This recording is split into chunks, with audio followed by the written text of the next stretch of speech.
So, there seems to be, and it's not something that's just occurred, it's something that's been around for many, many years, a number of urban myths, a number of misconceptions within with birth. Let's go with the first one.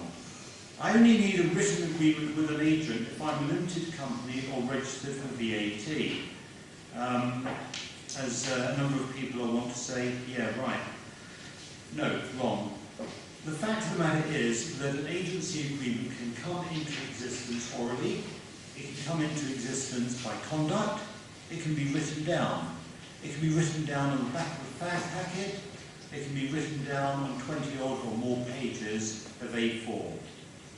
In each case, whether it's oral, whether it's by conduct, whether it's the back of a fag packet, whether it's over 20 pages long, and simply because it's over 20 pages long doesn't mean it's necessarily any good, there will be an agreement with the agent if there has been the necessary relationship established in terms of you appointing the agent saying, yes, I accept that appointment, and I suppose to a degree, the basic terms having been agreed between you and the agent.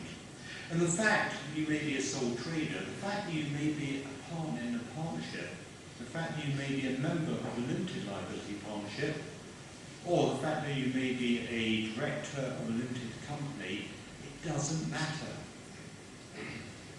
There's no magic here. There's nothing which says, unless I am of a particular status, unless I am of a particular turnover, the regulations, and I'll talk more about the regulations in a moment, they don't apply to me. I don't have to worry. On the contrary, the law applies. You can't pick and choose. It's not the equivalent of going to some pick-and-mix sweetie shop and saying, yes, I'll have half a kilo of that and a few grams of that. The law will apply. Equally, it doesn't matter whether you're registered for VAT or you're not registered for VAT. Clearly, if you're over the required threshold for registration, you've got to get on with it and you've got to register for VAT. But that of itself is not a determining factor as to whether or not the law applies to you. The second myth is that an agency agreement will not come into existence if I have a trial period with the agent. Well, you may think that, you may like to think that, you'd be misleading yourself, seriously misleading yourself. The fact of the matter is that an agency agreement will come into existence whether you have a trial period, a probationary period, a fixed period, a let's see how we get on period. If you say nothing at all, and you just establish a relationship with an agent, all of these will trigger the agency agreement to come into effect and will trigger the law to apply. And it's not me that's saying that, it's the law that's saying that. The next one is almost true, almost. It's still an urban myth, so it's not true. If I appoint an agent in France, and for that matter, if I appoint an agent in any other of the 26, because we take the UK as one, and the other 26 member states, European law will automatically apply. Why do I say, well, it's almost true? We have in this country something called the Commercial Agents Regulations, sometimes called the regulations. Internally within Fox Williams, we'll call them the CARS or the regulations, and the CARS being an acronym. And both Emma and Rachel will talk and refer to the regulations as we move forward during the course of this afternoon.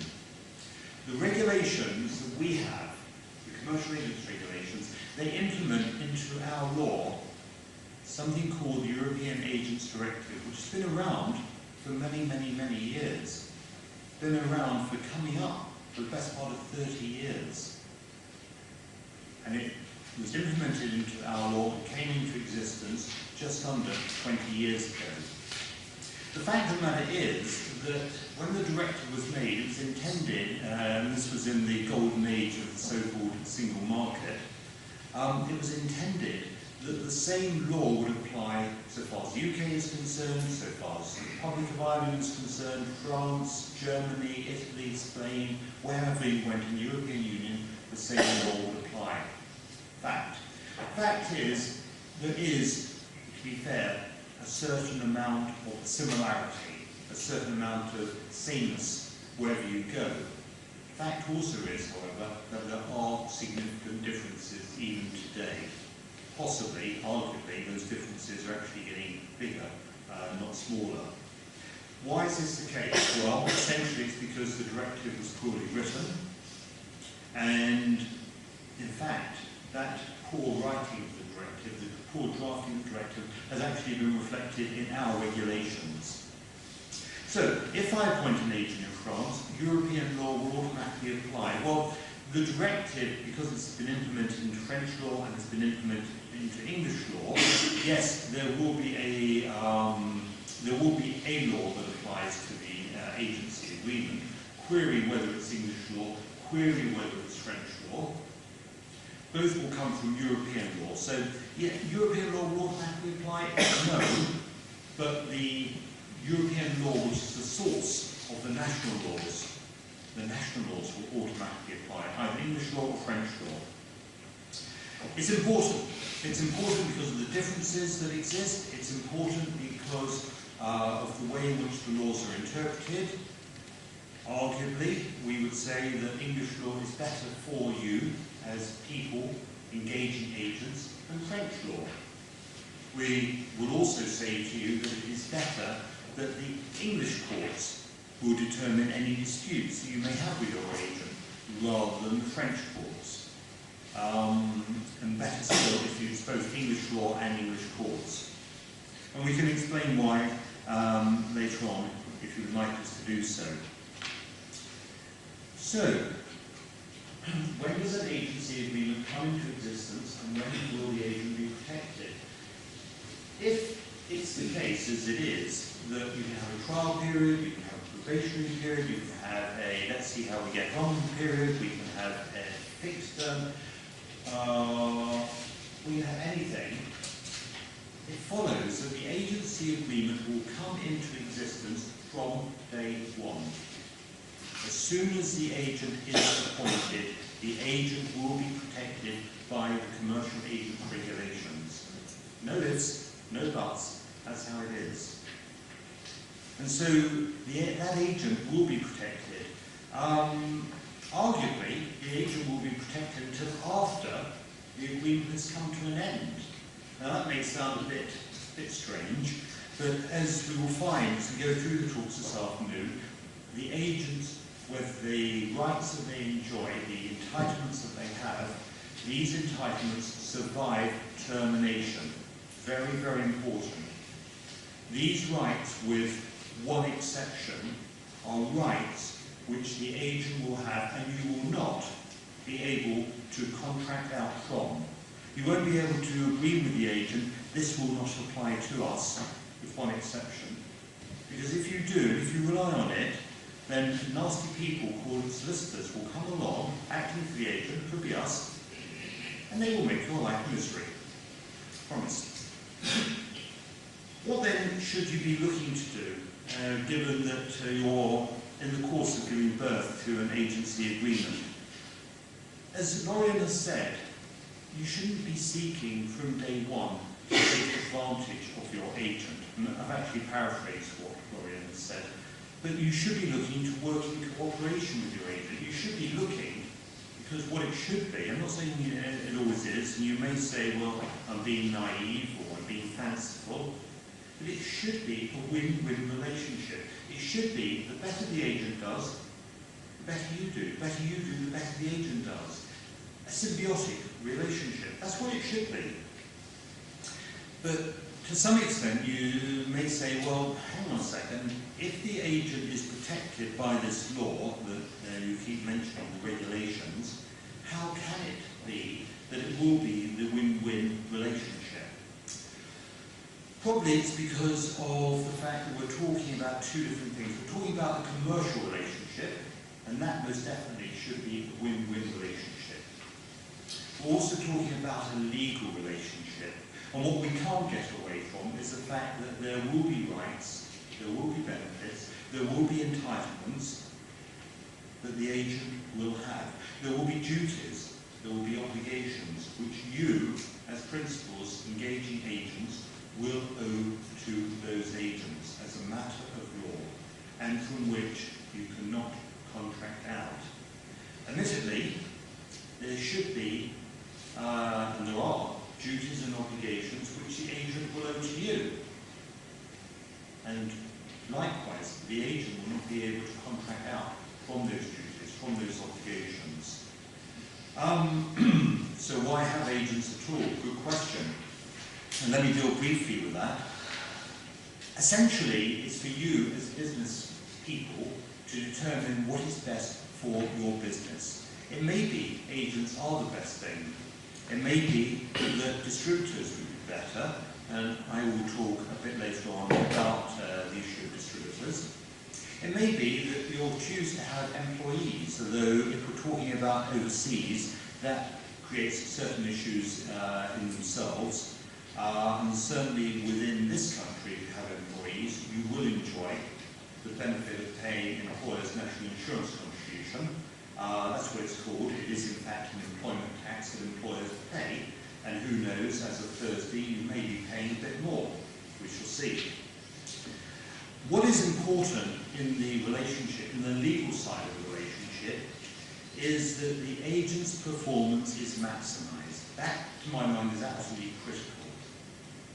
But if we're going to maximise the agent's performance, and Emma in particular will talk about how you maximise the agent's performance, what is also important is that you seek to minimise your exposure to the agents, this exposure which exists under the law. And in terms of minimising exposure, both Emma and Rachel will touch on that as to what's to be done. Lastly, I think, what is, before I hand over to Emma to talk about life, because the agent has almost been born now. Lastly, I think what is important is that you do, and I'm going to use the legal term, you do reduce to writing, that's the legal term, your agency agreement. What does reduce to writing mean in normal English? In normal English, it is that you put down what are the terms of the agreement. Okay, what I'm about to say now is self-serving. You go and see a solicitor. Thank you. Right, but why? Because what you're seeking to do is you're seeking to, by putting it in writing, to reduce uncertainty. Bear in mind, lawyers love uncertainty. We earn, as solicitors, we earn far more money, your money, we earn far more of it where there's a problem, where we're engaged in cure. We earn much less money when we're engaged in prevention. By saying to you, put the agreement in writing, get it properly prepared. Don't just slam down some words, and don't do something which I'll mention in a moment, because it creates the most fun of all, as far as we're concerned. And I'll tell you what that is in a moment. Don't seek to avoid putting it in writing. If you do, you're going to create a greater burden for yourself. I promise you that. And that eventually will come back. Short-termism, penny pinching will come back, and it will cost you many more pounds, whether it's with us or one of our competitors. There's another reason why you should put it in writing, and essentially it's because all of you in business are going to be, at some point in the future, I guess, thinking about selling your businesses, realising the benefit or the capital value of what you've created, the hard work you put in, the hours you put in, the struggles you've had, the challenges you've faced. By putting the agreement in writing, and this is as true of an agency agreement, as a distributorship, or a license agreement, a franchise agreement, whatever we're talking about, by putting it in writing, you are actually adding value to your business. You are demonstrating to someone to whom you may actually sell the business at some point in the future that you have covered off your relationship with your agent, distributor, licensee, franchisee, whatever. And by doing that, that ultimately will lead to a greater price being paid for your business when you come to sell. So I would strongly urge you to put it in writing. So what's the worst thing you can do? Well, I will tell you very briefly a little story. It's a true story. There was a fashion company. I say was because unfortunately after many years of trading it succumbed last year and went bust. I acted for it for many, many years. It was best known for its denim offering. I'm not going to name it because all of you in this room will know it. And